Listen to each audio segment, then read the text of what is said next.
what I installed on there to connect my hose end was this guy right here. You can see it right there. And the problem with these is that you've got to get your drip irrigation through that hole before you can insert this and tighten it down. These guys are too small for this 0.71 outside diameter. So that's not good.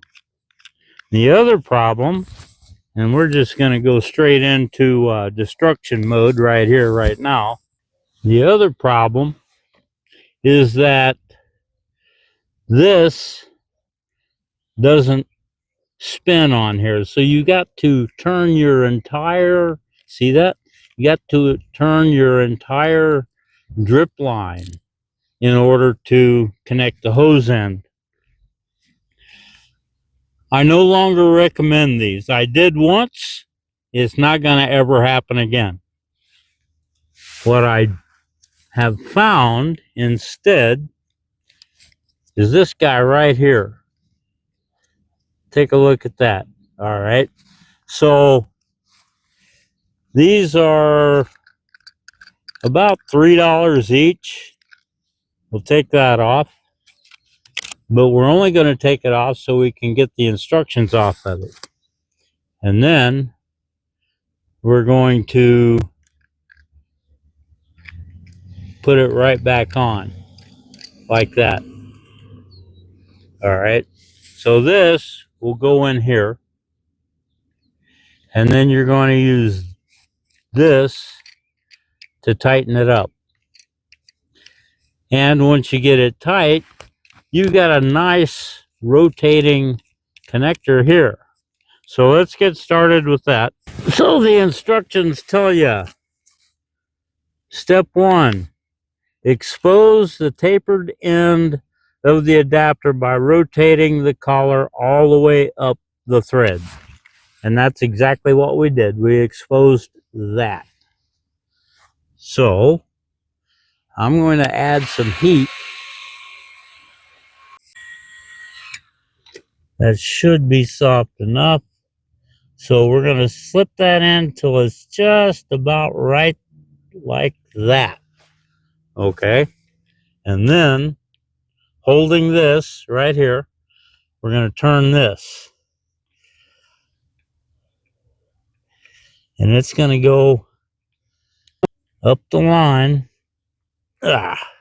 and clamp. And it's on. It's clamped in place. Hooking up your water hose to it is so simple. I mean, this is so easy. How much easier can you get? The best adapter I've found for this stuff, and I'll leave a link to that down in the description. Today we're going to be talking about drip irrigation and how to attach a few things. So when you're configuring your drip irrigation, you're going to need a couple of main components. You're going to need this stuff right here. This is 1/4 inch drip line, and it has emitters every 6 inches. You can get them with different spacing. They've got them at 1 foot, 18 inches, 2 feet, and so on. And this is where the water will come out at these emitters right here.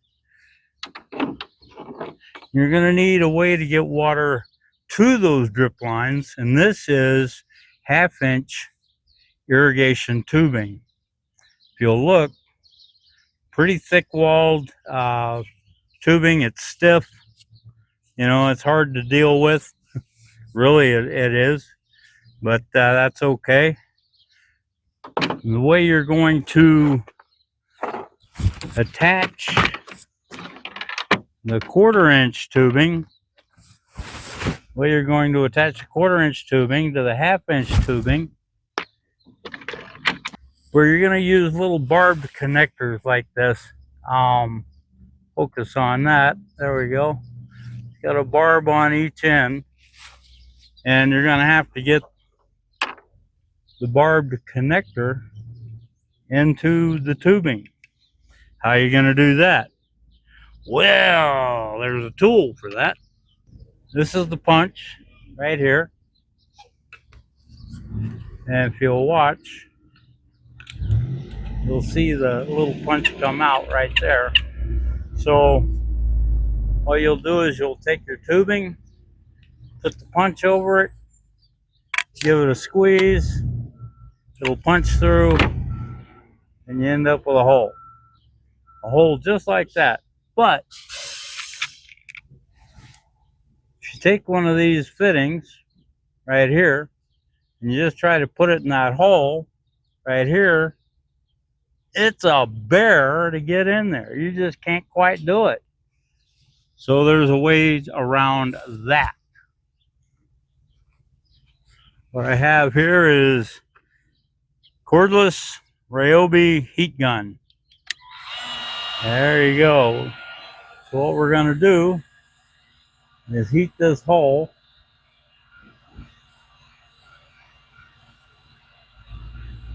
You put the heat right to it, right there. All right, you notice the hole changed shape a little bit. And then shove that right in, just like that. And there you go. Now you've got a 1/4-inch fitting. But you still don't have your 1/4-inch line on the 1/4-inch fitting. Well, what do? Take the heat gun,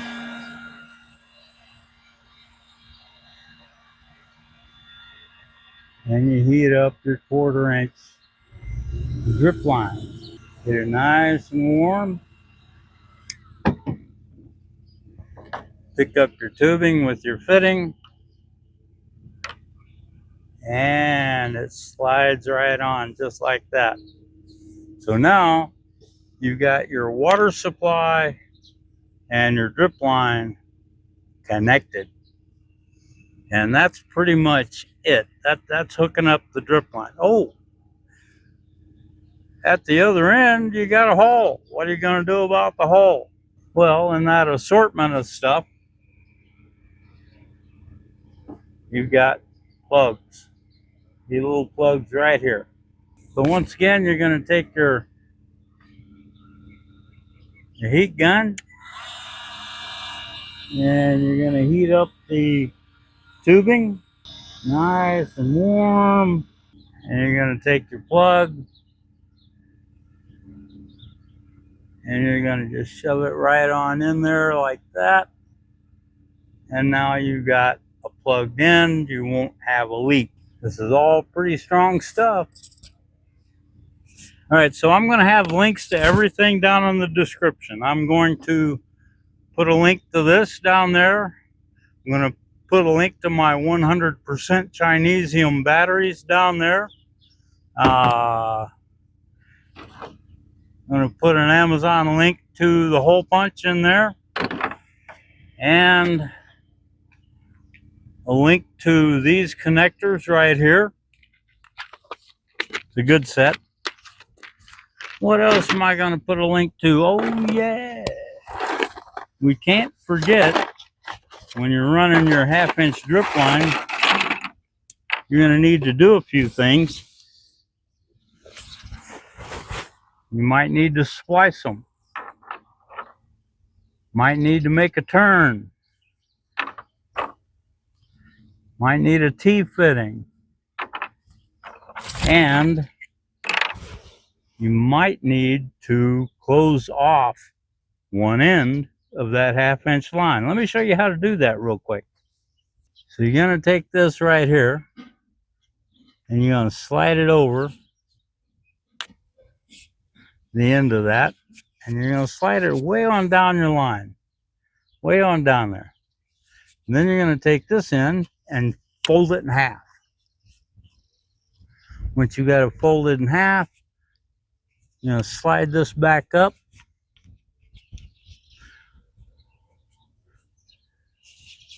Till it starts sliding onto the loose end. And you're going to keep sliding. And you'll see how it just makes a collar right there. And it holds everything in place. Water won't go past there. All right. That is that. Thank you for watching. Please like and subscribe.